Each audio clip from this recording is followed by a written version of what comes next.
વડોદરાના ગોરવા ખાતે 60 વર્ષીય વૃદ્ધએ 16 વર્ષની સગીરાને ફ્લેટના બેઝમેન્ટમાં લઈ દુષ્કર્મ આચર્યું હતું। વૃદ્ધ સગીરાને ચોકલેટ આપવાની લાલચ આપી બેઝમેન્ટમાં લઈ ગયો। નરાધમે સગીરા સામે કરેલા કૃત્યના પગલે ગોરવા પોલીસે વૃદ્ધની ધરપકડ કરી કાર્યવાહી હાથ ધરી હતી। આરોપી સામે પોલીસે પોસ્કો એક્ટનો ગુનો નોંધી તેની ધરપકડ કરી હતી। ભોગ બનનાર સગીરા છે અને માનસિક અસ્વસ્થ છે। ફેબ્રુઆરીએ સાંજના 5:30ની આસપાસ ગોરવા પોલીસ સ્ટેશનમાં એક રેપનો બનાવ બનવા પામેલ હતો।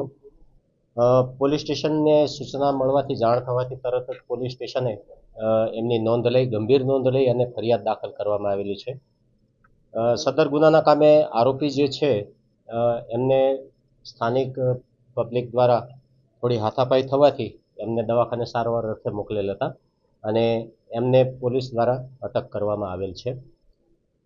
ભોગ બનનાર છે એ માઇનોર છે અને શેડ્યુલ કાસ્ટમાંથી બિલોંગ કરે છે, એટલે પોક્સો એક્ટ મુજબ ફરિયાદ દાખલ કરવામાં આવી છે। સદર ગુનાની તપાસ પોલીસ ઇન્સ્પેક્ટર શ્રી લાઠિયા ચલાવે છે અને માનનીય પોલીસ કમિશનર સાહેબ શ્રીની સીધી સૂચના હેઠળ સાયન્ટિફિક ઇન્વેસ્ટિગેશન કીટ જે ફળવાયેલી છે એના દ્વારા સંપૂર્ણ તપાસ હાથ ધરવામાં આવેલી છે।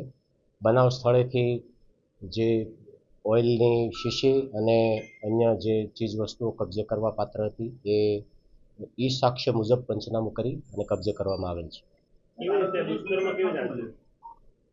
ભોગ બનનાર જે છે એ મેન્ટલ થોડા ડિસેબલ છે અને રેસિડેન્સ બંનેનું નજીકમાં છે, જે અનુસંધાને આરોપી અને ભોગ બનનાર અગાઉથી પરિચયમાં હતા અને આ દુષ્કર્મ આચરેલું છે।